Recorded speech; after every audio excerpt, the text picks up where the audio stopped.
අදත් මගෙත් එක්ක එකතු වෙලා ඉන්න ඔයාලා හැමෝටම සුබ දවසක්. මම අද ඔයාලට කියලා දෙනවා ගෙදරදී ලේසියෙන්ම රසට වරදින්නේ නැතුව පොටැටෝ චීස් ස්ටික් එකක් හදාගන්න.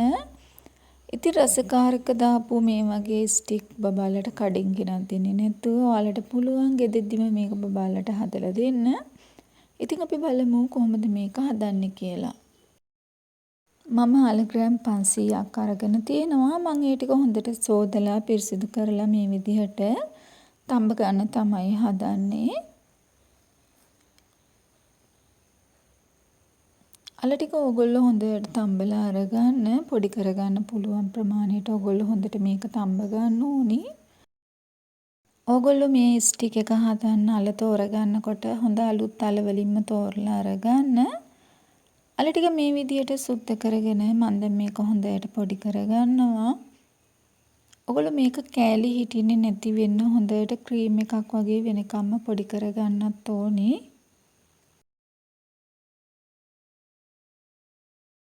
අල ටික මෙන්න මේ ගානට හොඳට පොඩි කරගත්තට පස්සේ මම මේකට එකතු කරගන්නවා ගම්මිරිස් කුඩු ටිකක්, ලුණු කුඩු ටිකක්, ඊට පස්සේ ඔරිගානෝ ටිකකුත් එකතු කරගෙන කෝන් ෆ්ලවර් ටිකකුත් මේකට එකතු කරගන්නවා. ඒ ටික එකතු කරගෙන මම මේ ටික හොඳට මේ විදිහට මිශ්‍ර කරගන්නවා. ඔයගලන්ට හැන්දින් මිශ්‍ර කරන්න බැයි නම් ඔයගලන්ට පුළුවන් මේක අතින් උනත් හොඳට මිශ්‍ර කරලා අරගන්න. ඊට පස්සේ මම මේකට එකතු කරගන්නවා චෙඩර් චීස් වලින් ටිකකුත්. ඔයගලන්ට චෙඩර් චීස් එක නැත්නම් ඔයගලන්ට පුළුවන් කඩේ තියෙන හැපි කව් චීස් කෑල්ලක් වගේ මේකට එකතු කරගන්නත්.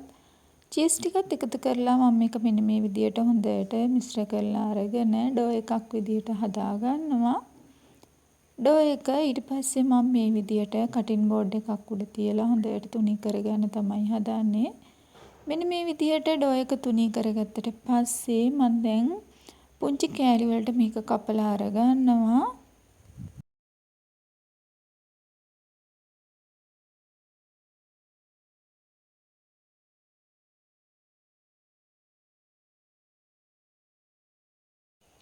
මෙන්න මේ විදියට මේ ඩෝ එක තුනී කරගෙන පුංචි කෑලි වලට කපලා අරගන්න ඕනි. මෙන්න මේ විදියට කෑලි වලට කපා ගත්තට පස්සේ මම මේ කෑල්ලක් අරගෙන කටින් බෝඩ් එකක් උඩ තියලා මේක හොඳට රෝල් කරලා අරගන්නවා. ඕගලන්ට මේ ස්ටික් එක වැඩි දිගට ඕනේ නැත්නම් ඕගලන්ට පුළුවන් මේකෙන් භාගයක් වගේ අරගන්නත්. ඊට පස්සේ මම මේ විදියට පෑන් එකක් ලිපේ තියලා ඒකට එකතු කරගන්නවා තෙල් ටිකක්. අපි මේ ස්ටික් එක ගැඹුරු තෙලේ තමයි බෙද ගන්නත් ඕනි. මම මේ විදියට තෙල් එකතු කරලා තෙල් ටික රත් වීගෙන එනකොට මේ විදියට අපි අර හදාගත්ත ස්ටික් ටික තෙල් එකට එකතු කරගන්නවා. ඔයගොල්ලෝ මේ වෙලාවට ලිපේ ගින්දර අඩුවෙන් තියාගෙන රන්වන් පාට වෙනකන් මේ ස්ටික් ටික බෙදලා අරගන්න.